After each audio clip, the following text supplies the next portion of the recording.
Hello everyone. आज हम discuss करते हैं 10th क्लास चैप्टर नंबर 2। जैसा कि आपको स्क्रीन पर दिख रहा है, चैप्टर नंबर 2 है। उसके सारे के सारे जो एनसीईआरटी क्वेश्चंस हैं, चाहे वो इन टेक्स्ट हो चाहे वो एक्सरसाइज के बैक एक्सरसाइज के हो, सारे के सारे डिटेल में डिस्कस करेंगे। आओ देखना, सुनना। यहां पर जो आपको गिवन है पहला क्वेश्चन, वो क्या कहता है, जो पेज नंबर 18 पे पुरानी बुक के अकॉर्डिंग है। You have been provided with 3 test tube. आपको 3 टेस्ट ट्यूब दी गई है। यहां पर 3 टेस्ट ट्यूब हैं। One of them distil water, एक में डिस्टिल वाटर है और अदर 2 में क्या है, एक में एसिडिक सॉल्यूशन है और एक में बेसिक एसिडिक सॉल्यूशन, मतलब एसिड बोले, और बेसिक सॉल्यूशन मतलब बेस बोले respectively. If you are given only red litmus paper, ये कहता आपको केवल रेड लिटमस पेपर दिया है, how will you identify the content each set of test tube. ये कहता तीनों टेस्ट ट्यूब में कैसे चेक करेंगे। मान लो, देखो इसे स्टार्ट कैसे करेंगे। मैंने मान लिया जो ए टेस्ट ट्यूब है उसमें क्या है जी, ए टेस्ट ट्यूब में इसके अकॉर्डिंग मान लिया जी, हमने मान लिया एसिड है। ठीक है, हमने इसके अकॉर्डिंग लेबलिंग नहीं की, इसने डिस्टिल वाटर लिया है। हमने वैसे एज्यूम किया, मैं समझाना चाहता हूं आपको। यहां पर बी टेस्ट ट्यूब है, उसमें हमने क्या ले लिया है जी, बेस। और जो सी टेस्ट ट्यूब है हमने उसमें क्या मान लिया है, वाटर मान लिया है। ये 3 टेस्ट ट्यूब है। हमें नहीं पता ए बी सी कौन सी है। 3 बिकर हैं और उन पे 3 टाइप के एसिड, बेस और जो डिस्टिल वाटर है सॉल्यूशन प्रेजेंट है, 3 टाइप के। तो आपको कहता है कि रेड लिटमस गिवन है। रेड लिटमस क्या करता है, सुनना जी।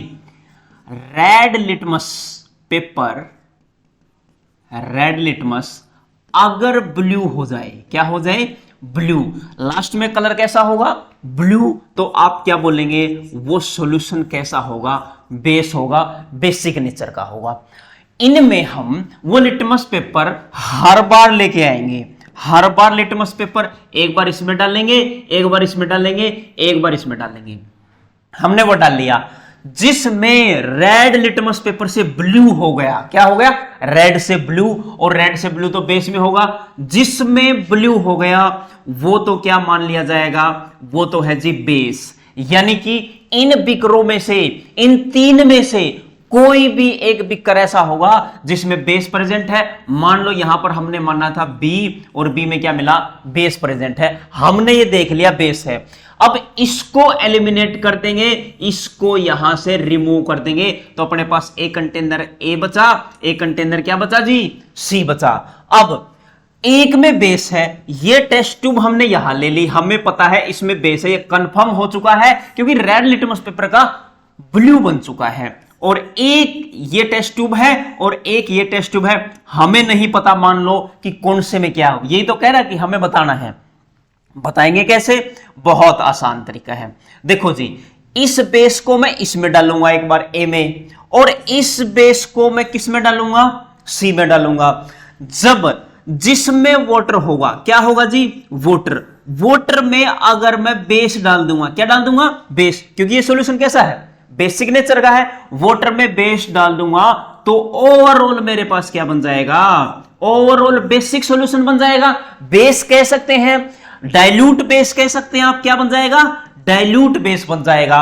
और जो बेसिक नेचर का होगा उसमें फिर से रेड लिटमस पेपर डालूंगा, फिर से कलर कैसा हो जाएगा, रेड टू क्या हो जाएगा, ब्लू। और जिसमें, इनमें से जिसमें वाटर है, मान लो सी में वाटर था, सी का कलर क्या हुआ, बेस डालते ही, लिटमस पेपर डालते ही उस रेड लिटमस पेपर का क्या हो गया, ब्लू हो गया।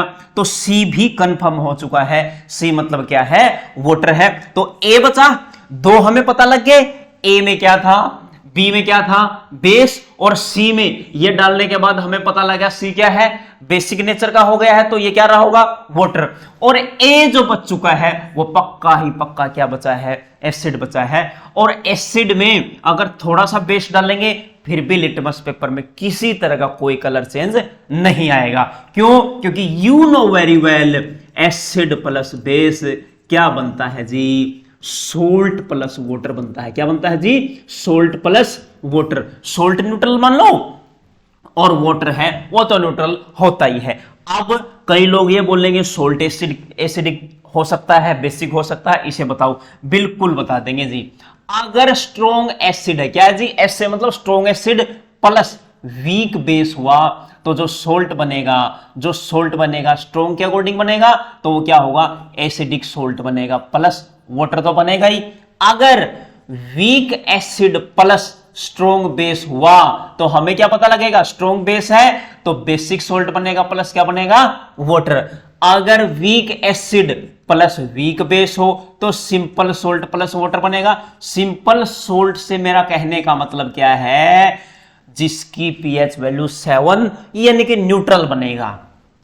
अगर strong acid plus strong base ले लूं फिर भी सोल्ट प्लस वाटर बनेगा, न्यूट्रल बनेगा। ये चीजें दोनों चीजें सेम हो, स्ट्रॉन्ग एसिड हो वीक एसिड हो, या स्ट्रॉन्ग बेस हो और वीक, दोनों या तो स्ट्रॉन्ग ले लो एसिड बेस या दोनों वीक ले लो, तब अपना सोल्ट जो बनेगा उसकी पीएच वैल्यू 7 रही होगी। इसके अलावा उसकी वैल्यू कम या ज्यादा हो सकती है, यहां डिफाइन किया जाएगा। अब यहां कोई मेंशन नहीं, एसिड बेस सिंपल तरह के लिए गए हैं। अब अगर मान लो फिर भी आपका पेटा ना भरे, फिर भी कहें ना ना ना बाबा हम ऐसा नहीं करेंगे, हमें कैसे पता, लफड़ा हो गया, लफड़ा नहीं होगा जी। सुनो, अगर मेरे पास एसिड बहुत ज्यादा है, क्या है जी, एसिड की अमाउंट एक्सेस है, बहुत ज्यादा है, और उसमें थोड़ा सा बेस डाल दिया, बेस की अमाउंट थोड़ी सी डाल दी, फिर भी उस पर कोई खास इफेक्ट नहीं पड़ेगा, स्टिल वो सॉल्यूशन एसिडिक रहा होगा। कैसा रहा होगा जी, एसिडिक रहा होगा। ये था जिसका मामला, ये था क्वेश्चन नंबर 1। अब आप देख सकते हैं इसका आंसर ये है, ये बिकर ले, ये ले, कुछ ले, 3 अपने पास बिकर होंगे, एक में क्या करें, लिटमस पेपर बारी बारी डाले तीनों में, और जिसमें रेड से ब्लू हो गया मतलब बेस है, उसको एलिमिनेट कर दो, 2 बिकर बच चुके हैं। और जो 2 बचे हैं, और जो हमें पता बेस को थोड़ा थोड़ा दोनों बिकरों में डालो और फिर लिटमस पेपर डालो, जिसमें ब्लू हो गया, रेड से ब्लू हो गया, एक में ही होगा, दोनों में नहीं होगा, केवल एक में, और जिसमें रेड से ब्लू हुआ इसका मतलब वो वाटर था, और क्या बचा, तीसरा जो बचा वो एसिड बचा। ये था जी। अब लौटते हैं अगले क्वेश्चन पर। अगला क्वेश्चन क्या कहता है, देखो जी, अगला ये कहता है व्हाई शुड कर्ड या श्योर सब्सटेंस, दही या श्योर सब्सटेंस। अच्छा, कर्ड क्या होती है, जिसकी पीएच वैल्यू कम होती है, यानी कि एसिडिक सॉल्यूशन होता है वो, एक तरीके का क्या होता है, एसिडिक सॉल्यूशन होगा। और जो श्योर सब्सटेंस वो भी क्या होते हैं, एसिडिक सॉल्यूशन। वो सिंपल कह रहा है कोई एसिड ले लो या ऐसा सब्सटेंस जो एसिडिक है, थोड़ा बहुत एसिडिक हो, कम ज्यादा एसिड हो, एसिड पक्का मिलेगा। उसे ब्रास या कॉपर वेसल में क्यों नहीं डालते, वेसल मतलब बर्तन, कॉपर का बर्तन हो या ब्रास का बर्तन हो, उसमें क्यों। अच्छा, कॉपर आपको पता ही है एक मेटल है, और ब्रास क्या होता है, ब्रास या तो कॉपर प्लस जिंक, 2 चीजों से मिलकर बनता है, और जिसमें 70% के आसपास कॉपर और 30% के आसपास क्या होता है, जिंक। इनको मिक्स कर दिया जाता, कंप्लीटली मिक्स, तो होमोजीनियस मिक्सचर बन जाएगा। होमोजीनियस मिक्सचर कॉपर और जिंक का क्या कहलाता, ब्रास, उसमें क्यों डालें।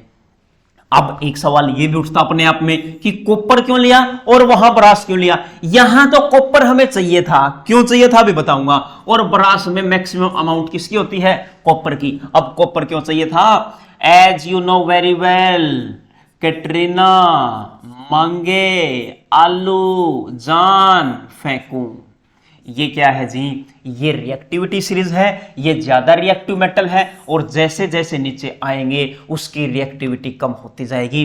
तो यहां पर कॉपर एक रिएक्टिव मेटल है, क्या है जी, कॉपर एक रिएक्टिव मेटल है, और इसके कंटेनर भी मिलते हैं, या वेसल बोल सकते हैं आप, इसके वेसल्स भी मिलते हैं, और रिएक्टिव है। और रिएक्टिव मेटल अगर एसिड डालेंगे तो क्या होगा, बहुत सिंपल रिएक्शन होगी, एसिड प्लस मेटल, तो क्या बन जाएगा, एक बनेगा सोल्ट प्लस एक H2 गैस क्या हो जाएगी, रिलीज हो जाएगी, इवॉल्व हो जाएगी। और H2 गैस जब निकलती है, और ये सोल्ट जो बना है ये खाने लायक नहीं है, ये पॉइजनस इन नेचर हो सकता है, आपकी हेल्थ बिगड़ सकती है।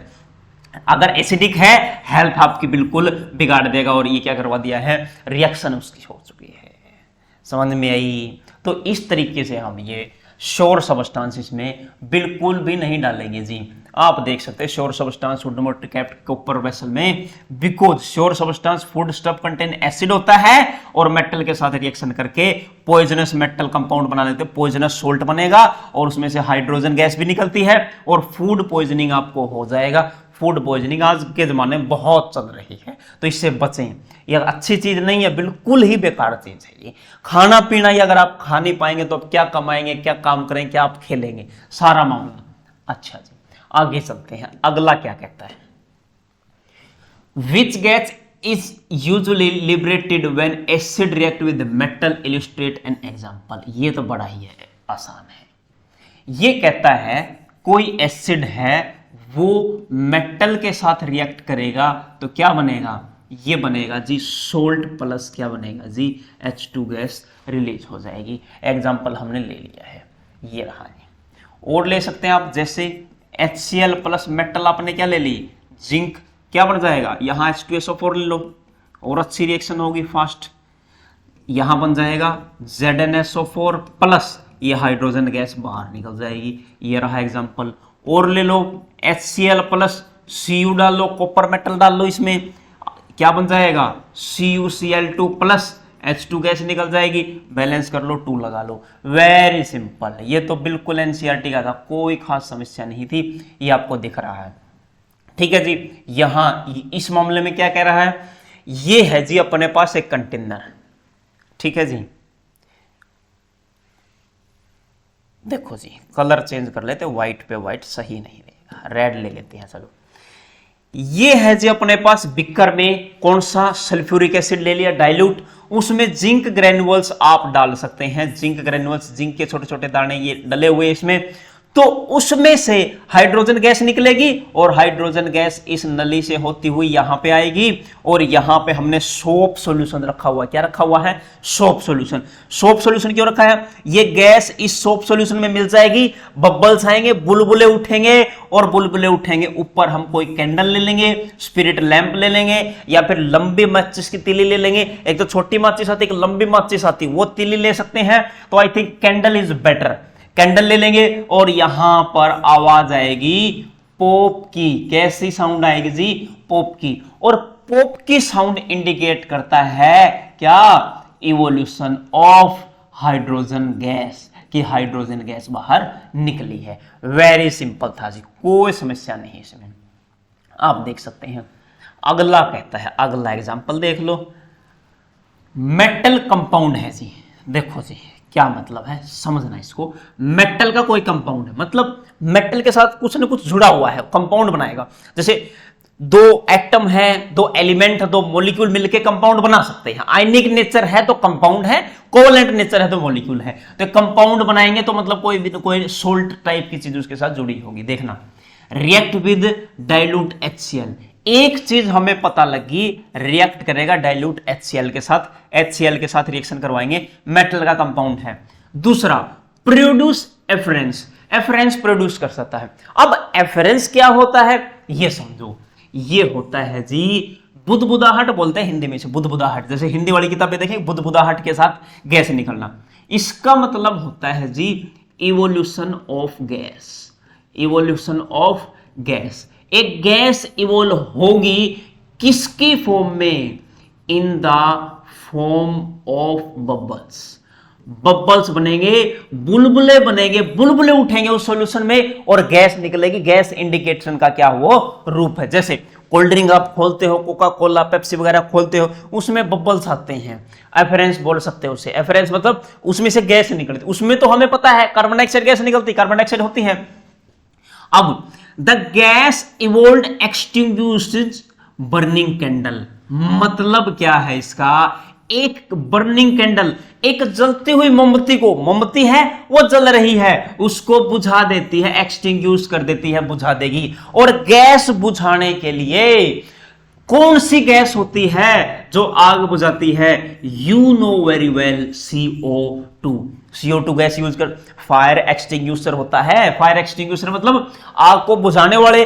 आग को जब बुझाते हैं, दो कंपाउंड होते हैं उसमें, और रिएक्शन के बाद एक तो कार्बन डाइऑक्साइड बनती है, प्लस एक क्या बनता है उसमें? वाटर। कार्बन डाइऑक्साइड भी आग बुझाता है और पानी भी आग बुझाता है। तो यहां पानी तो ले नहीं सकते, क्योंकि उसने कहा है एफरेंस, मतलब क्या है? गैस इवोल्व होगी बबल की फॉर्म में। वाटर बबल की फॉर्म में कैसे आ सकता? बिल्कुल भी नहीं मानूंगा मैं, आ ही नहीं सकता।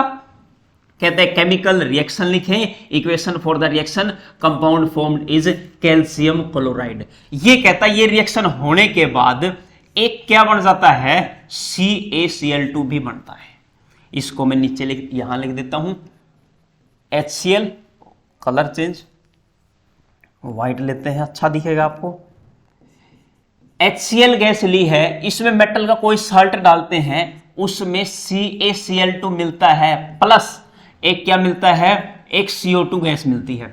CaCl2 कैसे मिलेगा? कैसे बताया? उसने कहा कैल्शियम क्लोराइड बनेगा जी। ये रहा जी कैल्शियम क्लोराइड। कैल्शियम क्लोराइड का फॉर्मूला CaCl2 कैसे? देखो जी, कैल्शियम की वैलेंसी 2 होती है, चार्ज 2 होता है, क्लोरीन का चार्ज 1 होता है। इसको इसके साथ जोड़ो, इसको इसके साथ, Ca के साथ 1 और Cl2 के साथ 2, तो क्या बना है? CaCl2। ये क्या है जी? Calcium chloride.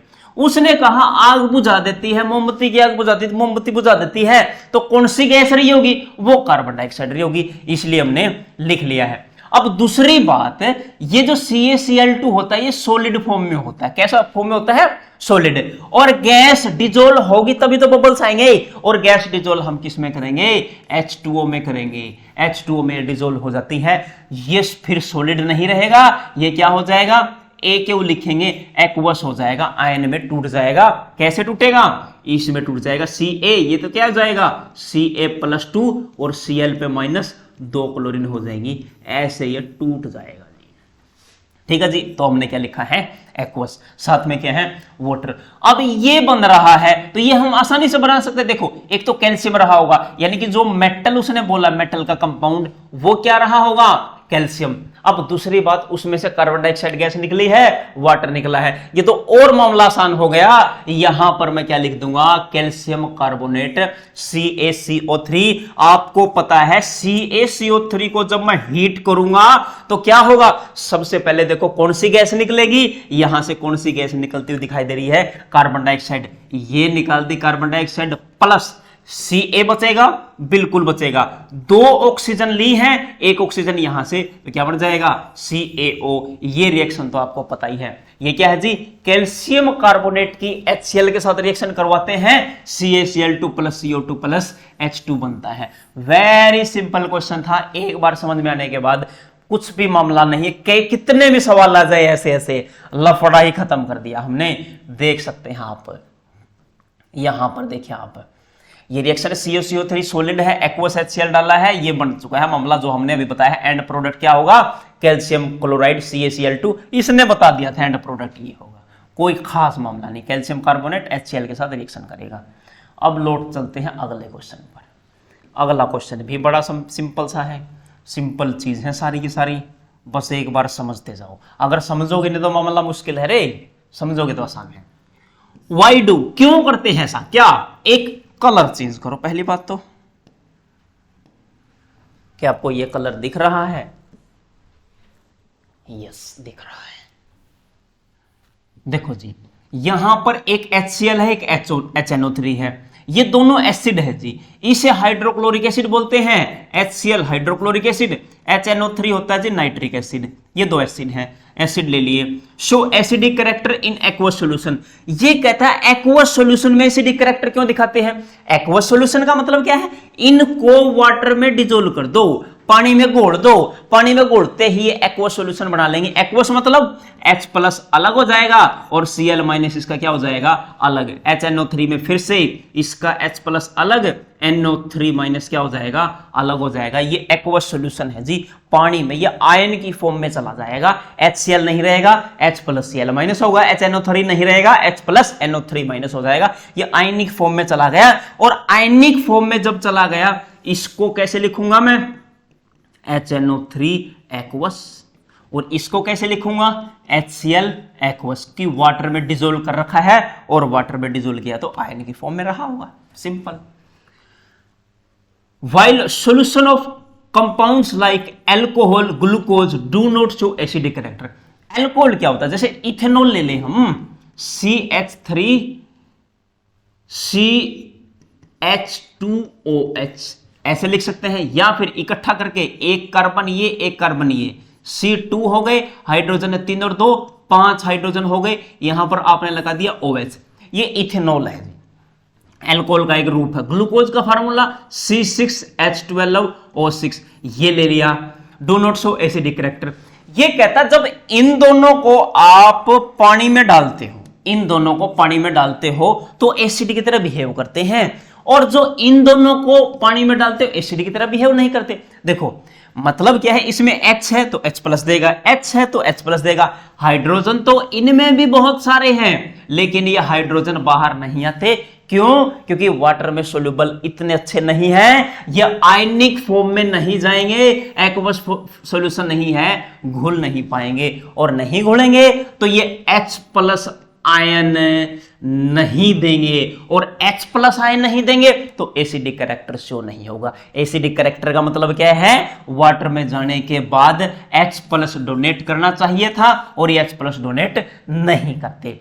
क्यों नहीं करते? देखो वाटर होता है पोलर नेचर का, कैसा होता है वाटर, पोलर, और ये कैसे होते हैं, ये भी होते हैं जी पोलर नेचर के, और जो ये दोनों के दोनों आपको दिख रहे हैं ये नॉन पोलर होते हैं। कैसे होते हैं जी, नॉन पोलर, वाटर में घुल ही नहीं सकते, वाटर में डिजोल्व नहीं हो सकते, नॉन पोलर है।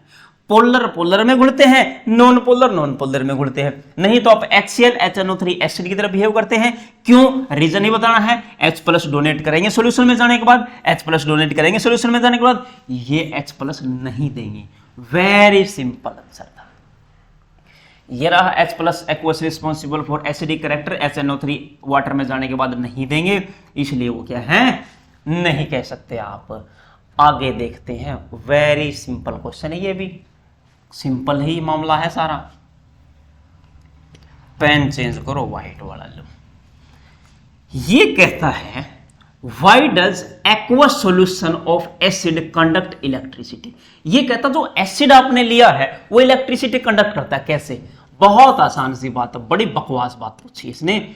मान लो ये वाटर है जी, H2O है, इसमें मान लिया हमने HCl डाल दिया, तो यहां पर इस सॉल्यूशन में ये जाते ही टूट जाएगा, किसमें, H प्लस और Cl माइनस में। आयन में टूट चुका है H प्लस और Cl माइनस, और इलेक्ट्रॉन है क्लोरीन पे, तो इलेक्ट्रिसिटी कंडक्ट हो जाएगी। इलेक्ट्रॉन का ही तो मामला है, इलेक्ट्रिसिटी क्या करेगा, कंडक्ट। इलेक्ट्रिसिटी कंडक्ट का मतलब इलेक्ट्रॉन हो उसमें, फ्री इलेक्ट्रॉन। ये फ्री हो तो कोई क्लोरीन के पास, चाहे आप H2SO4 डाल लेते, H2SO4 डालते तो H2SO4 भी टूट जाता। कैसे, देखो जी ऐसे, यहां पर H प्लस SO4 हाइड्रोजन 2 है तो 2, और इस पे चार्ज -2, ये भी इलेक्ट्रिसिटी क्या करता जी, कंडक्ट करता। आप ये एग्जांपल लिया था, HNO3 वाला एसिड ले लो, क्या करेगा, H प्लस NO3 माइनस में टूट जाएगा, ये भी इलेक्ट्रिसिटी कंडक्ट करेगा। वेरी सिंपल बात, ठीक है जी। क्यों कंडक्ट करता है इलेक्ट्रिसिटी, क्योंकि उसके पास आयंस होते हैं, आयन में टूट जाता है, इसलिए करता है, और कोई खास वजह नहीं है। Conduct electricity presence of charge particle called ion in it. Ion होते हैं उसमें, और ये आयंस दो टाइप के होते हैं, कौन से, एक कैटायन और एक एनायन। जो आयंस होंगे, एक क्या होगा, कैटायन होगा, और एक क्या होगा, एनायन होगा। कैटायन मतलब जिसपे पॉजिटिव चार्ज रहा होगा, एनायन मतलब जिसपे कैसा चार्ज रहा होगा, नेगेटिव। बस ये बात थी, ठीक, मामला खत्म। आगे ये क्वेश्चन बोर्ड में आया हुआ है कई बार, इसको जरा ध्यान से देखो। ये कहता है why does dry HCl gas change the colour, not change the colour of dry litmus paper. ये कहता है एक हमने ले लिया लिटमस पेपर, क्या ले लिया जी, लिटमस पेपर।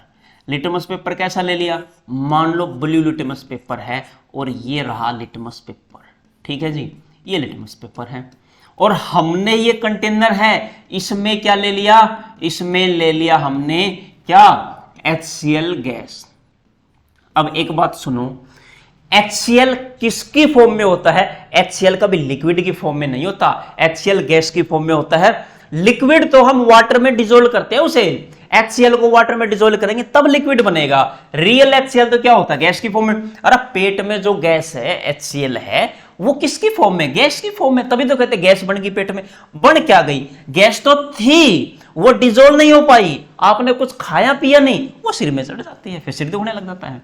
तो ये HCl गैस है, ये H+ और Cl- में कदापि नहीं टूटेगा, कभी भी इस फॉर्म में टूटेगा ही नहीं। और जब आयंस नहीं आए, यानी कि जहां H+ आयन नहीं आए, H+ नहीं आए, तो लिटमस पेपर का कलर चेंज नहीं होगा। लिटमस पेपर आपने ब्लू लिया है तो ब्लू रहेगा, रेड लिया है तो रेड रहेगा, चेंज नहीं होगा। एसिड चेंज करते हैं किसको? एसिड एक ब्लू लिटमस पेपर को रेड में कन्वर्ट करते हैं। कब करते हैं? जब H+ आयंस हो। ये H+ देगा ही नहीं क्योंकि आपने क्या लिया है? गैस की फॉर्म में। अब मान लो हमें इसको कलर चेंज करवाना हो, ब्लू से रेड करवाना हो, तो HCl को गैस मत लो, या तो HCl की एक्वस फॉर्म ले लो, पहली बात। दूसरी बात, या फिर मोस्ट लिटमस पेपर ले लो। मोस्ट लिटमस पेपर का मतलब क्या है जी? मोस्ट लिटमस पेपर क्या होते हैं?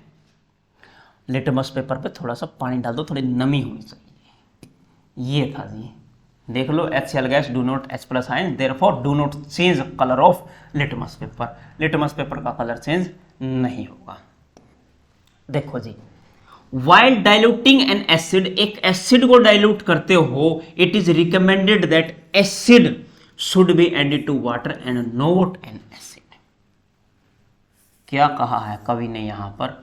सुनो, ये ले लिया जी हमने कंटेनर, ठीक है, डाइल्यूट करना है, मतलब एसिड में वाटर मिलाना है। एसिड में एसिड की अमाउंट कम करनी है और वाटर की अमाउंट ज्यादा करनी है, ये कहना चाहा। डाइल्यूटिंग का मतलब ये होता है एसिड की अमाउंट कम, वाटर की अमाउंट ज्यादा। इट इज रिकमेंडेड, रिकमेंड किया जाता है, acid should be added to water, not water to acid. कहता है ये वाटर ले लो पहले और इस वाटर में अब एसिड डालो। ये ऐसे बोला जाता है, ऐसा करें, ऐसे नहीं बोला जाता कि आप इसमें क्या ले लो, पहले एसिड ले लो और उसमें क्या डालो, वाटर। ये ऐसा नहीं बोला जाता है, ऐसा नहीं बोला जाता, ये प्रोसेस नहीं करनी होती। आपको वाटर में क्या डालना है, एसिड। ऐसा क्यों होता है, ये सवाल है इसका, क्यों होता है? देखो, ये प्रोसेस होती है एक्सोथर्मिक। कैसी होती है जी? एक्सोथर्मिक, हीट रिलीज करती है। एक्सोथर्मिक हीट रिलीज करेगी। अगर आप वाटर में स्लोली स्लोली धीरे धीरे थोड़ा थोड़ा एसिड डालेंगे तो एक्सोथर्मिक तो प्रोसेस है, कोई खास फर्क नहीं पड़ेगा। लेकिन जब आप एसिड में वाटर डालोगे, हो सकता है वो बीकर एकदम से फट जाए, या फिर हो सकता है ज्यादा गर्माई की वजह से वो जो सॉल्यूशन बनेगा, जो डाइल्यूट सॉल्यूशन है, वो छिलक के बाहर आ जाए, छिलकेगा और एकदम बाहर कूदेगा, और बाहर कूदेगा तो आपके हाथ पे, पैर पे, कपड़े पे, कहीं पे गिर सकता है, और वहां जहां गिरेगा उसे बर्न कर देगा, उसको जला देगा। कपड़ा हो, स्किन हो, हड्डी हो, सबको बर्न कर देगा। इसलिए आप क्या करें, वाटर लें, उसमें एसिड मिक्स करें। सिंपल सी बात थी। देखो, diluting an acid, recommended that acid should be added to water and not water, because if water is added to concentrated dilute, then large amount of heat evolve once, एकदम से energy निकलेगी एक बार में बहुत ज्यादा। That heat change some of the water to steam, explosive, can splash acid on your face or cloth। ये कहता है, देखो क्या मतलब है, या तो एकदम से स्टीम बाहर आएंगे, वेपर बोल सकते हैं, वेपर की फॉर्म में बाहर आएंगे, ऊपर आपने हाथ रखा तो जल जाएगा, चेहरे पर लगा तो जल जाएगा। दूसरा, स्प्लैश आउट हो सकता है। स्प्लैश मतलब एकदम से छिलकना, छिलक के बाहर आ सकता है, आपके फेस पे आ सकता है, कपड़े पे, और कहीं भी हो सकता है, आपको क्या कर देगा, बर्न कर देगा। बड़ा आसान सवाल था, कुछ नहीं है इसमें, आगे देख लेते हैं। How is a concentration of hydronium ion affected when solution of an acid is diluted? देखो, H3O+ आयन कैसे बनता है, मान लो अपने पास HCl है प्लस वाटर है, तो क्या होगा, ये टूटेगा आयन में। आयन में कैसे टूटेगा, H प्लस और Cl माइनस में, और ये जो H2O है ये इसके साथ जुड़ जाएगा, कंबाइन हो जाएगा।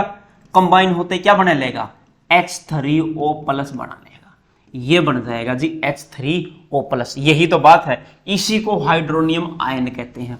अब ये कंबाइन क्यों करता है, अब सुनो, या तो आप H प्लस लिखो या फिर आप H3O प्लस लिखो, इसको एक ही बात मानते हैं। क्यों, ये एसिडिक नेचर का, ये भी एसिडिक नेचर का। देखो ये एसिडिक नेचर है और वाटर तो न्यूट्रल है जी, न्यूट्रल में एसिड डालेंगे तो एसिडिक नेचर रहेगा।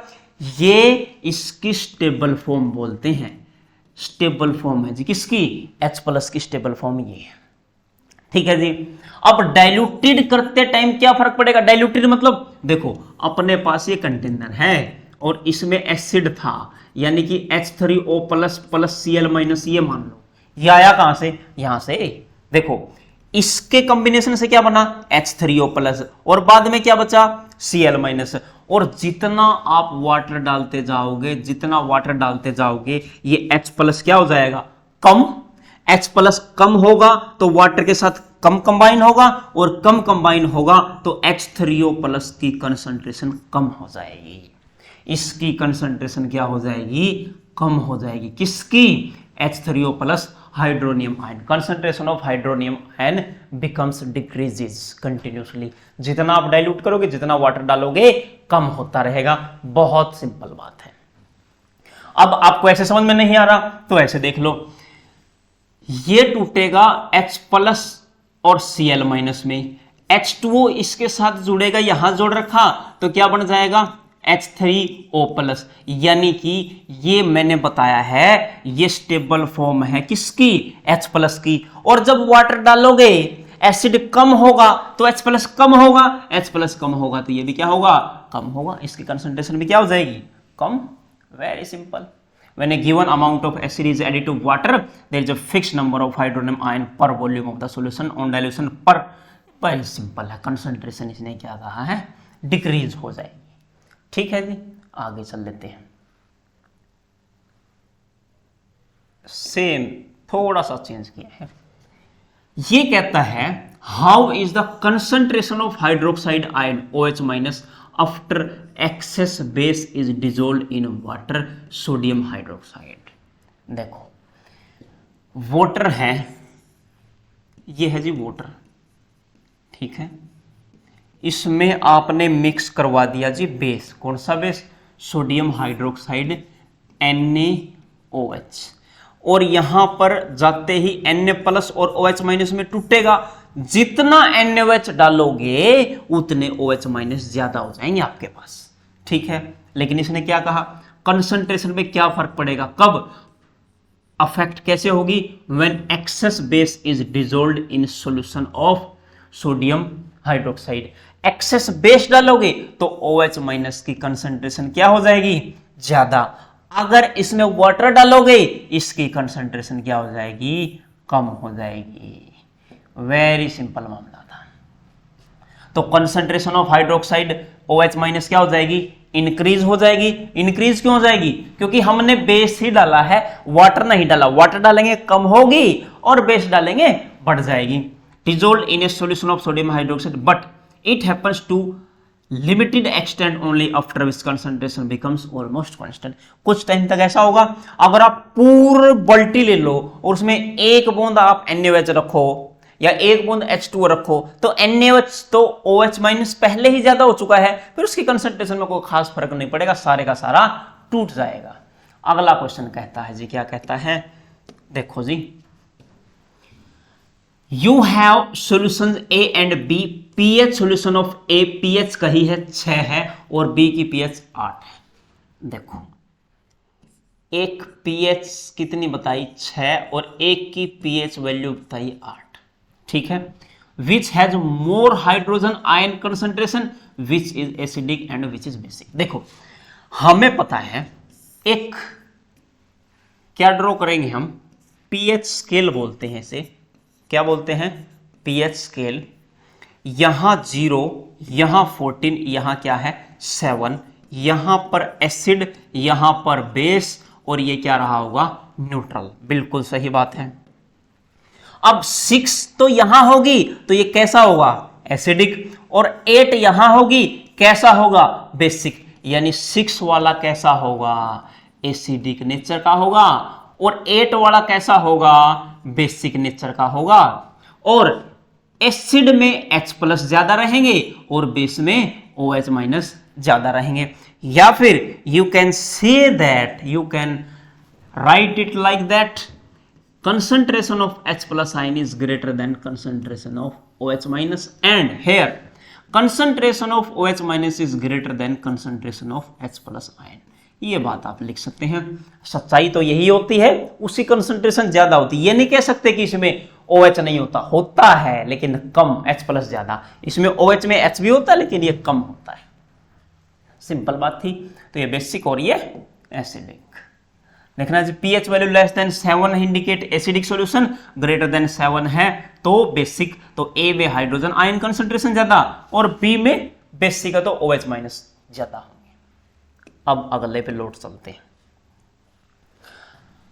व्हाट इफेक्ट कहता है कंसंट्रेशन पे होगा H+ आयन पे, nature of solution, concentration of H+ ion have nature. देखो कुछ नहीं है, ये बिल्कुल सिंपल सी बात कह रहा है। देखो अभी करी थी, अगर H+ की कंसंट्रेशन ज्यादा है OH- से तो वो रहेगा एसिडिक सॉल्यूशन। क्या रहा होगा acid.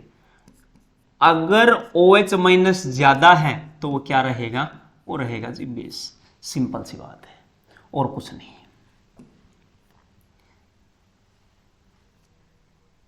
More concentration of H+ ion higher the concentration of acidic strength.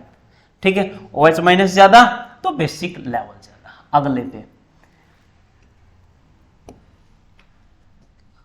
Do basic solution also have H+ ion, if yes then why basic. कहता है अगर आपने कहा कोई सॉल्यूशन बेसिक है उसमें H+ आयन होते हैं, यस होते हैं। अगर H+ होते हैं तो उसे आप बेसिक के बजाय क्या बोलो, उसे आप एसिडिक बोलो ना, कदापि नहीं बोलेंगे। अभी अभी बताया मैंने, क्या बताया देखो, सॉल्यूशन में H+ भी होता है, OH- भी होता है।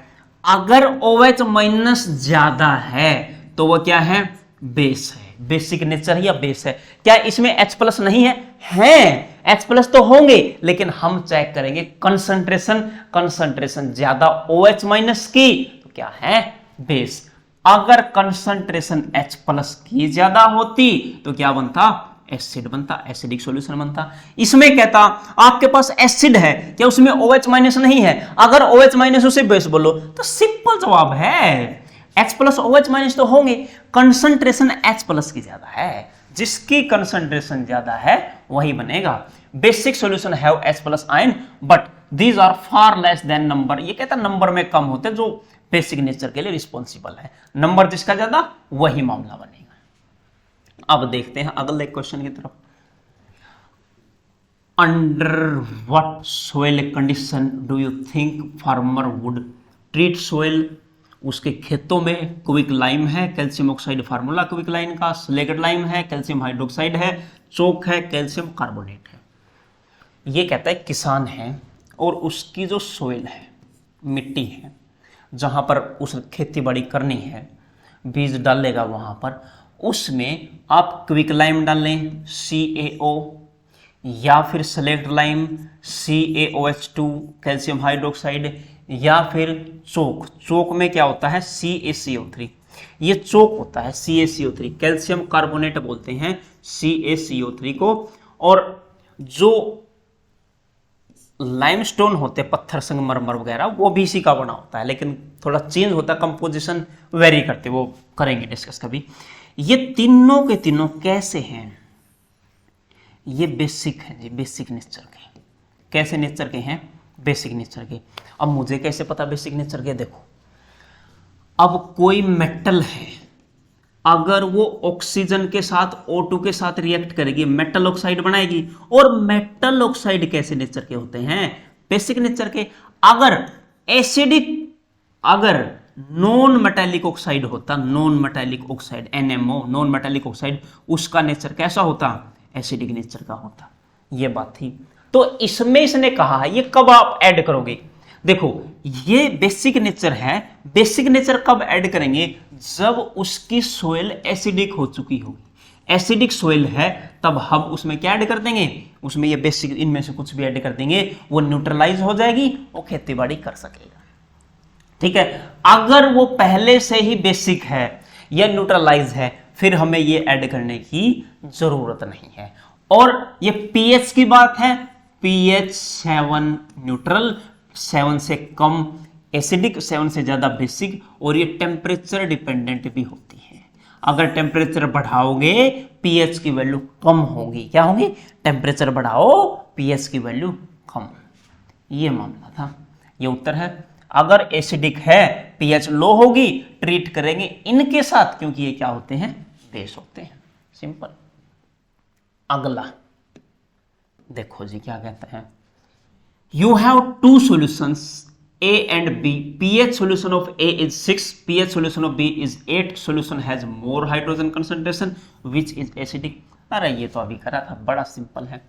देखो एक है एसिड जिसकी pH वैल्यू है जी 6, वो होगा एसिड, और जिसकी pH वैल्यू होगी 8 वो होगा basic base.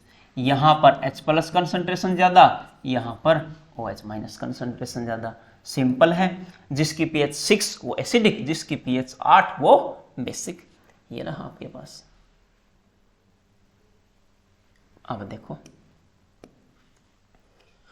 what effect does the concentration of H+ aqueous ion have on the same nature of the solution? Concentration पे कहता है क्या इफेक्ट पड़ेगा, थ्योरेटिकल क्वेश्चन है, कोई खास फर्क नहीं पड़ेगा। जितनी ज्यादा H+ की कंसंट्रेशन होगी उतना एसिडिक नेचर हो, कई बार बोल चुका हूं। जितना OH- ज्यादा होता उतना बेसिक ज्यादा। H+ कंसंट्रेशन बढ़ती जाएगी, pH वैल्यू कम होती जाएगी, स्ट्रॉन्ग एसिडिक सॉल्यूशन वो बनता जाएगा। अब name the sodium compound, sodium का कोई कंपाउंड बताना है आपको, which is used for softening hard water. Hard water को सॉफ्ट करने के लिए कौन सा यूज किया जाता है, देखो जी Na2CO3.10H2 आपने पढ़ा है क्या, इसी को हम क्या बोलते हैं, वॉशिंग सोडा बोलते हैं, और ये डिटेल में डिस्कस कर चुके हैं। वॉशिंग सोडा ये किस काम आता है, सॉफ्टनिंग ऑफ हार्ड वाटर, जो वाटर हार्ड हो चुका है उसको सॉफ्ट करने का काम इसका हो जाता है। कुछ नहीं, वेरी सिंपल, सोडियम कार्बोनेट आप कह सकते हैं।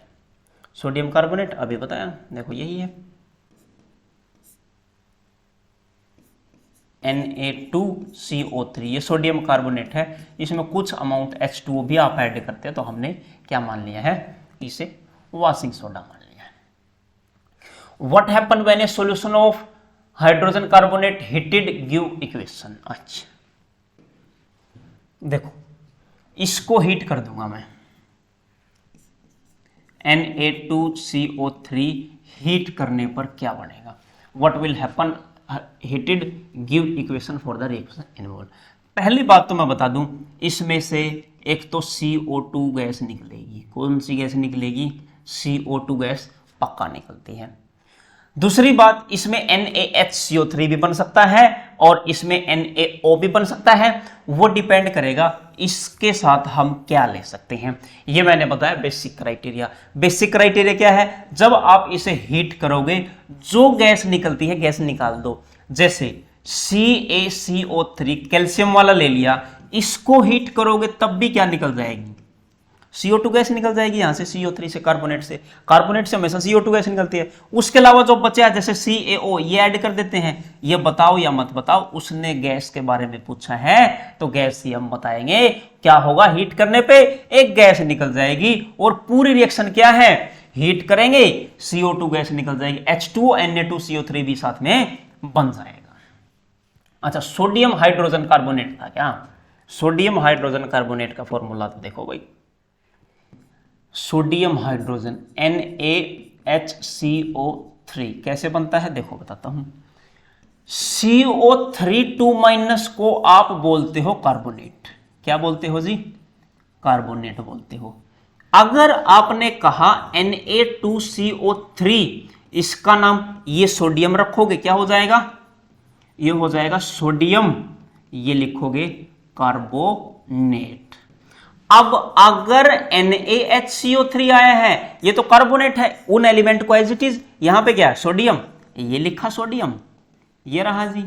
उसके बाद क्या है? हाइड्रोजन, ये लिखा सोडियम हाइड्रोजन, और लास्ट में क्या है जी? ये है जी कार्बोनेट। कोई फर्क नहीं पड़ता, ये भी सोडियम का कंपाउंड है, ये भी क्या है? सोडियम का कंपाउंड है। CO2 गैस निकलेगी, चाहे कुछ भी ले लो, कोई फर्क नहीं पड़ने वाला इसमें से। आगे चलते हैं।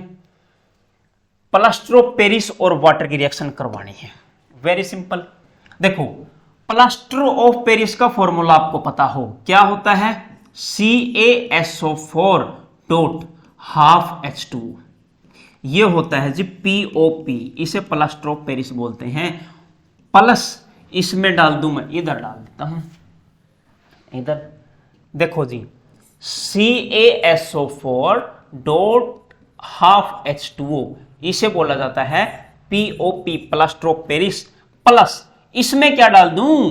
1.5 H2O, या फिर 1.5 को 3/2 H2O भी लिख सकते हो, एक ही तो बात है, ये पॉइंट की फॉर्म में, ये उसकी फॉर्म में, तो क्या बन जाएगा? बनने वाला होगा CaSO4, ये तो है ही, आधा पानी यहां से, डेड यहां से, क्या बन जाएगा? 2H2O बन जाएगा, और इसी को आप लोग जिप्सम बोलते हो। क्या बोलते हो जी? जिप्सम बोलते हो। वेरी सिंपल, कुछ नहीं था इसमें। रिएक्शन देखो, CaSO4 जिप्सम बन जाएगा, फॉर्मेशन जिप्सम, और बेसिक सॉल्यूशन है H+ ion, but these are far less number, OH- represent equation. ठीक है जी, प्लास्टर ऑफ पेरिस और क्या है? जिप्सम। नेक्स्ट पे लौटते हैं। ये देखो जी, अब एनसीईआरटी के जो बैक एक्सरसाइज के क्वेश्चन है वो स्टार्ट आपके हो चुके हैं। ठीक है, ये इन टेक्स्ट थे अब तक। A solution turns red to blue, देखो एक सॉल्यूशन है, रेड से क्या हो जाएगा? ब्लू, और रेड से ब्लू हुआ, बी से क्या होगा? वो बेस होगा। क्या होगा? बेस होगा। अब बेस होगा तो पीएच स्केल पे चलते हैं। पीएच स्केल 0 से लेकर 14 तक जाएगा, यहां पर क्या रहा होगा? 7, तो 7 से ज्यादा 8, 9, 10, 11, 12, 13, ये पीएच सब की रही होगी, किसकी? बेस की। और इससे छोटा तो सवाल ही पैदा नहीं होता।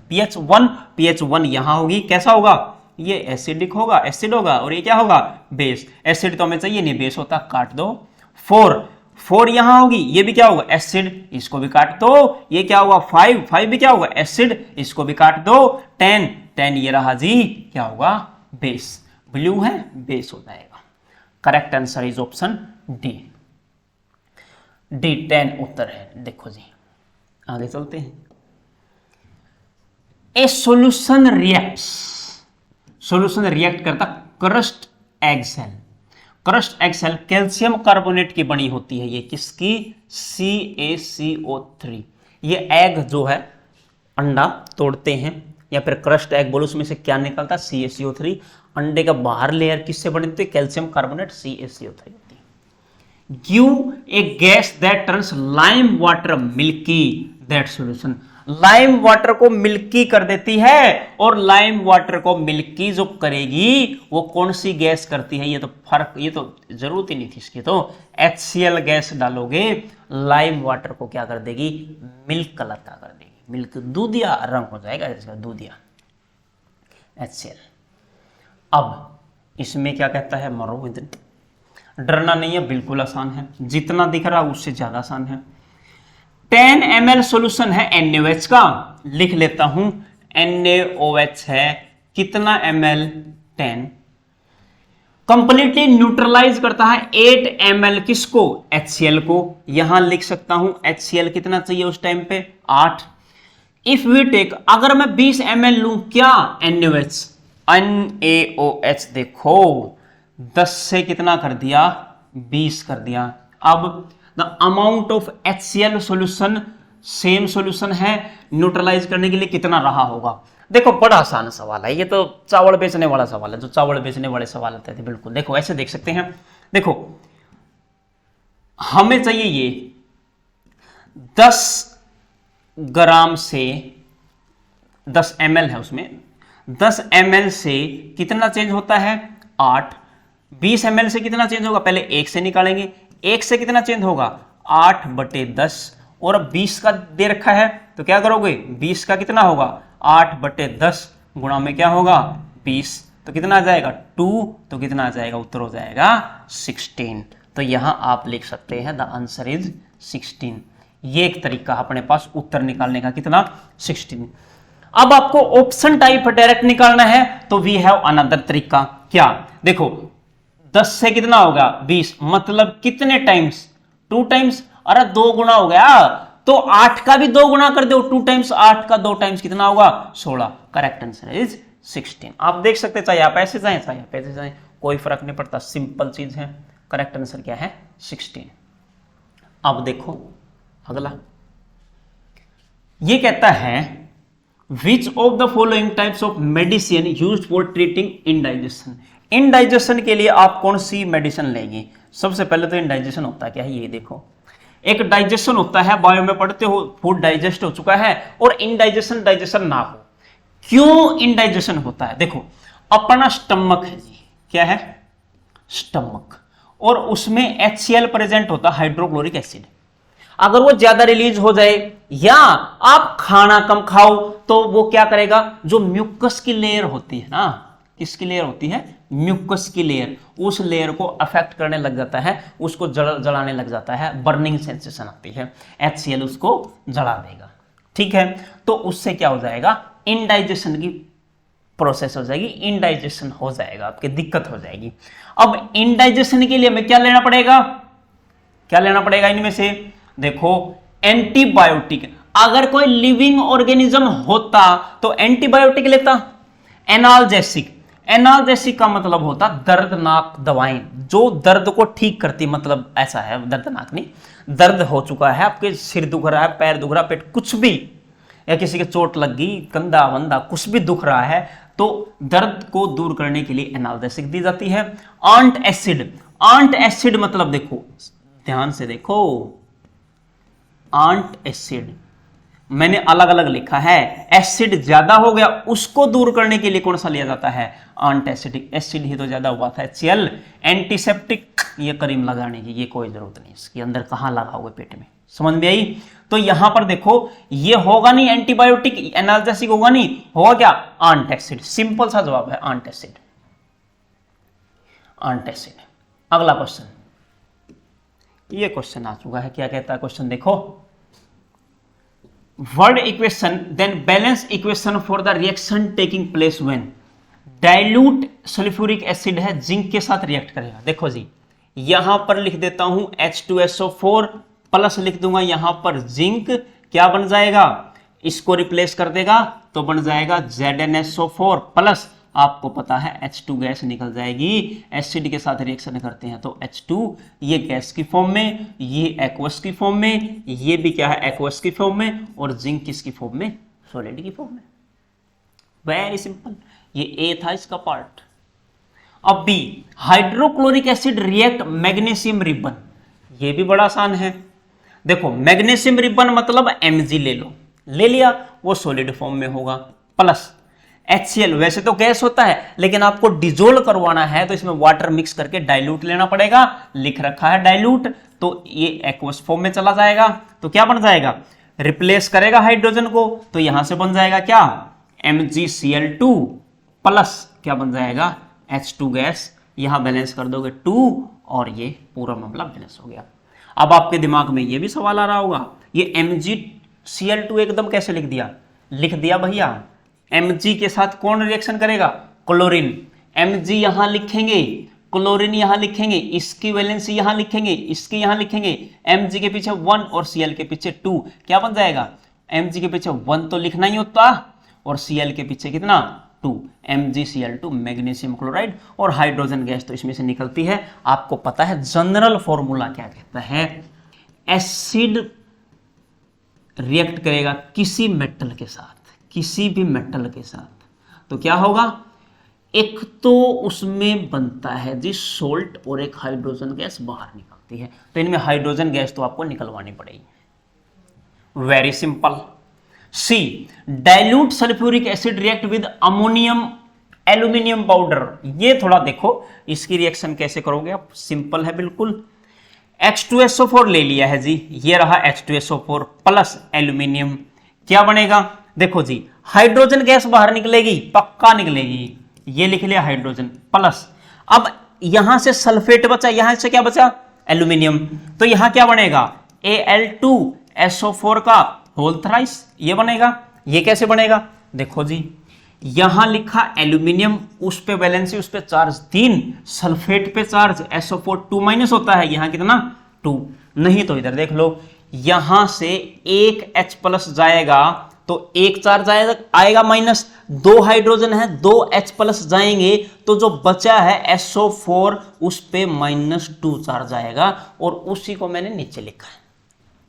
Al के पीछे 2 और SO4 के पीछे क्या लिखेंगे 3, तो क्या बन जाएगा, Al2SO4 को करूंगा ब्रैकेट में बंद और उसके पीछे आ जाएगा कितना 3। ये एल्यूमिनियम सल्फेट बोलते हैं इसे, हाइड्रोजन गैस वहां से इवोल्व हो जाएगी, रिलीज हो जाएगी, सिंपल। ये कहता है डाइल्यूट हाइड्रोक्लोरिक एसिड रिएक्ट करता है आयरन के साथ, क्या बनेगा। इस रिएक्शन को कहां करवा देता हूं, इस रिएक्शन को यहां करवा देता हूं, फिर से सिंपल सी रिएक्शन है। ये अपना A था, ये अपना D में देखो क्या कहता है, HCl प्लस रिएक्ट क्या कर रहा है, आयरन फिलिंग्स Fe, क्या बन जाएगा, देखो ये रिएक्ट करेगा इसके साथ, तो क्या बनेगा FeCl2 प्लस हाइड्रोजन गैस बाहर निकलेगी, और यहां बैलेंस करने के लिए 2 ले लेंगे। FeCl2 मैंने कैसे बनाया, वही सेम तरीका अप्लाई करूंगा, कहां करूं, यहां कर देता हूं। Fe पे चार्ज होता है 2 फेरस पे, क्लोरीन पे चार्ज होता है 1, लिखूंगा Fe के पीछे 1, Cl के पीछे 2, FeCl2। इसमें बस ये जानना था, हाइड्रोजन निकालना है, तो क्या बचा, क्लोरीन की और फेरस की रिएक्शन करवाओ। इसमें भी यही था, हाइड्रोजन निकलेगा सल्फेट की और एल्यूमिनियम की रिएक्शन करवाओ, इसमें हाइड्रोजन निकलेगा मैग्नीशियम की और क्लोरीन की रिएक्शन कराओ, हाइड्रोजन निकलेगा सल्फेट की और जिंक की रिएक्शन कराओ। सिंपल था, कुछ नहीं था। आप यहाँ ये रिएक्शन यहाँ पर देख भी सकते हैं, सारी की सारी रिएक्शन यहाँ पर गिवन है, बैलेंस कर लो कैसे भी तरीके से आप करो, ठीक है जी। तो यहां देखो FeCl3 भी फॉर्मेशन हो सकता है, FeCl2 भी हो सकता है, ज्यादा स्टेबल FeCl2 होता है, लेकिन कई किताबें FeCl3 लिखती हैं, इसलिए मैंने समझाया FeCl2 है, लिखा FeCl3 है। It's better to use FeCl2, ये भी सही है, कोई फर्क नहीं, बैलेंस करते टाइम 2 लगा दियो। अच्छा, अब compound such as alcohol glucose contains hydrogen but categorised as acid, describe reactivity. देखो ये हम डिस्कस कर चुके हैं। ये कहता है जो एल्कोहल है C2H5OH, इसमें हाइड्रोजन है, ग्लूकोज C6H12O6, ये क्या है, इसमें भी हाइड्रोजन है। इन्हें आप क्या एसिड बोल सकते हैं, इन्हें हम एसिड कदापि नहीं बोलेंगे, कदापि एसिड नहीं बोलेंगे इन्हें, ये एसिड नहीं होते। लेकिन हाइड्रोजन तो है, देखो क्यों है, ये अपने पास वाटर है, और वाटर में जब मैं इनको डालता हूं तो मुझे यहां पर H+ आयंस नहीं मिलता है, H+ नहीं मिलेगा, तब तक मैं इसको क्या नहीं कहूंगा, एसिड कहूंगा ही नहीं। समझ में आई, सिंपल सी बात ही, एक्टिविटी में क्या किया गया है, प्रूव किया गया। ठीक है जी, लाइक शेयर सब्सक्राइब जरूर रहें, कमेंट जरूर करें, आप मेरे को पता लगता रहेगा आप पढ़ रहे या नहीं, उसी हिसाब से फिर अगले लेक्चर आएंगे। ये सिंपल है जी, ठीक है।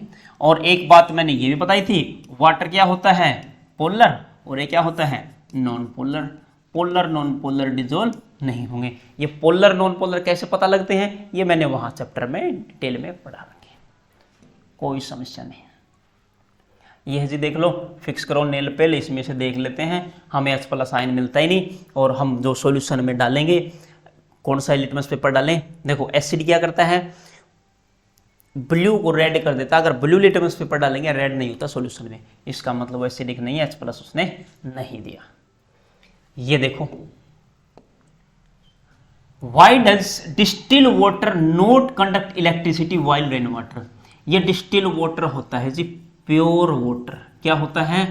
Pure water. तो इसमें आयंस की फॉर्म कम ज्यादा नहीं होती, जितने H+ हैं उतने ही OH- आएंगे, न्यूट्रलाइज कर देंगे। तो हम मान लेंगे किसी भी तरह का कोई एक्स्ट्रा आयन नहीं है, कोई एक्स्ट्रा चार्ज नहीं है, प्योर है। और इसमें क्या होती है? इसमें इम्प्योरिटी होती है। नंबर ऑफ आयंस बढ़ेंगे, नंबर ऑफ इलेक्ट्रॉन्स ज्यादा दिखेंगे, फ्री इलेक्ट्रॉन ज्यादा हो जाएंगे तो इलेक्ट्रिसिटी कंडक्ट हो जाएगी। फ्री इलेक्ट्रॉन जितने ज्यादा, इलेक्ट्रिसिटी उतनी conduct.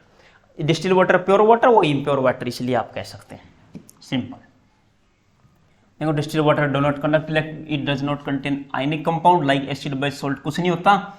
Rain water while falling on earth atmosphere में से कार्बोनिक एसिड H2CO3 ये जुड़ जाते हैं, इसमें से H+ आयन आ जाएंगे, आयंस ज्यादा हो जाएंगे। कौन से आयंस? H+ के, इलेक्ट्रॉन ज्यादा हो जाएंगे, या फिर आप कह सकते हैं H+ ज्यादा हो जाएंगे। जितने H+ ज्यादा होंगे उतने ही इलेक्ट्रॉन ज्यादा होंगे। क्यों? क्योंकि कंपाउंड तो लास्ट में न्यूट्रल होगा ना।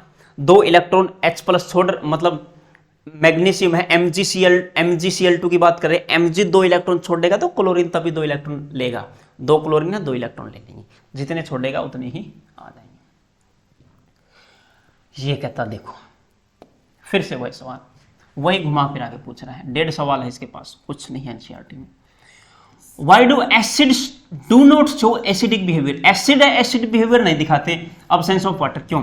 जैसे हमने एग्जांपल ले लिया HCl का, HCl किसकी फॉर्म में है? गैस की फॉर्म में। जब तक वाटर में डिजोल्व नहीं करूंगा तो ये H+ आयन नहीं देगा, और H+ आयन नहीं देगा, मैं कैसे मान लूं कि एसिड है? समझ में आई? और जैसे ही इसको मैं किस में डाल देता हूं, इसको HCl को मैंने डाल दिया वाटर में H2O में, तो यहाँ H+ आयन ज्यादा हो जाएंगे, तभी मैं कह दूंगा ये डाला है जो आपने क्या डाला है? एसिड। ये सॉल्यूशन एसिडिक है, H+ आयन की वजह है। The acidic behavior is due to presence of hydrogen ion H+ ion in them. The acid produce hydrogen ions only presence of, ये सिंपल सी बात है, absence of water। और तो ये पर हाइड्रोजन आयन का मामला है। हाइड्रोजन आयन है तो एसिडिक है, नहीं है तो क्या है? बेसिक है। अब देखो 5 सॉल्यूशन है अपने पास, ABCDE टेस्टेड यूनिवर्सल इंडिकेटर, उनकी पीएच ये गिवन है, ठीक है।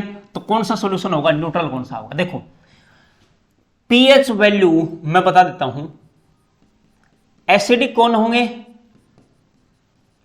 Less than 7। न्यूट्रल कौन होंगे? एट 7। ये 7 पे 1 क्या है? पीएच वैल्यू लिख रहा हूं मैं, कितने पे? 7। यहां पर बेसिक क्या होगा? बेसिक होगा ग्रेटर देन 7, ठीक है। अब बेसिक को एल्कलाइन भी बोल देते हैं, क्या बोल देते हैं? Alkaline solution. ये मामला। अब टेबल आए, 0 से लेकर के जाएगा 14 तक, बीच में 7 आएगा। यहां पर एसिड है, यहां पर क्या है? बेस है। इसकी साइड स्ट्रॉन्ग एसिड होगा, इसकी साइड स्ट्रॉन्ग बेस होगा, बस। अब देख लो न्यूट्रल पे कौन दिखेगा? न्यूट्रल जिसकी पीएच कितनी है? 7। ये रहा 7। स्ट्रॉन्गली एल्कलाइन, एल्कलाइन का मतलब बेस, और स्ट्रॉन्ग बेस 14 के जो ज्यादा पास है, 14 के ज्यादा पास है। 14 के ज्यादा पास कौन है? 11 वाले दिखेंगे। स्ट्रॉन्गली एसिडिक, स्ट्रॉन्गली एसिडिक होगा 0 के ज्यादा पास है। 0 के ज्यादा पास कौन है? 1 है। Weakly acidic, weakly acidic, acidic कब होगा? 7 से कम, लेकिन 7 के पास होगा। 7 के पास कौन है? 7 के पास कौन है? 4 है। वीकली एल्कलाइन, एल्कलाइन मतलब बेसिक, वीकली एल्कलाइन मतलब 7 के पास कौन है? 7 और 14 के बीच में 7 के पास कौन है? कौन है जी? 7 के पास 9। वेरी सिंपल, कुछ नहीं था इसमें, जस्ट आप देख सकते हैं ABCD, सारा मामला इसमें बता रखा। Next, equal length of magnesium ribbon are taken in test tube A and B. Hydrochloric acid is added to test tube A while acetic acid B में test tube कहता है what will be the fizzing occur in the vigorously and why. अब देखो fizzing मतलब gas का निकलना एकदम से, ठीक है, फिज हो जाना। कौन निकलेगा? कोई खास चीज नहीं है, बिल्कुल आसान। HCl होता है स्ट्रोंग एसिड, ठीक है जी। और उसके अलावा कार्बोनिक एसिड बोलते हैं, जैसे CH3COOH, ethanoic acid, glacial acid, acetic acid, इसके 3 नाम हैं, ठीक है जी। ये क्या है जी? वीक एसिड है। वीक एसिड है तो slow donation of H+ ion होगी, slow donation of H+ ion होगी, और इसमें फास्ट डोनेशन होगी, fast donation of H+ ion होगी। अब जितनी फास्ट आयन होगी, मैग्नीशियम रिबन लिया है, मेटल के साथ रिएक्ट करवाया है, तो मेटल के साथ रिएक्ट करवाते तो H2 गैस निकलती, पता ही है आपको। देखो क्योंकि मेटल प्लस एसिड कोई भी हो क्या बनता है? सोल्ट। ये क्या बनेगा? यहां से सोल्ट प्लस यहां से क्या निकलेगा? H2 gas. H2 गैस इसमें भी निकलेगी और H2 गैस इसमें भी निकलेगी, क्योंकि मेटल के साथ रिएक्ट करवाया है। और ये स्ट्रोंग एसिड है, एकदम H+ देगा तो एकदम H2 गैस निकलेगी स्ट्रोंगली, बहुत तेजी से H2 गैस निकलेगी, धमाका भी हो सकता है, इसलिए इसमें ध्यान रखेंगे, बहुत तेजी से निकलेगी क्योंकि स्ट्रोंग एसिड है। इसमें बहुत आराम से निकलेगी, वीक एसिड है, क्योंकि H+ देने में, डोनेट करने में बहुत ज्यादा टाइम लगाएंगे, वीक एसिड है।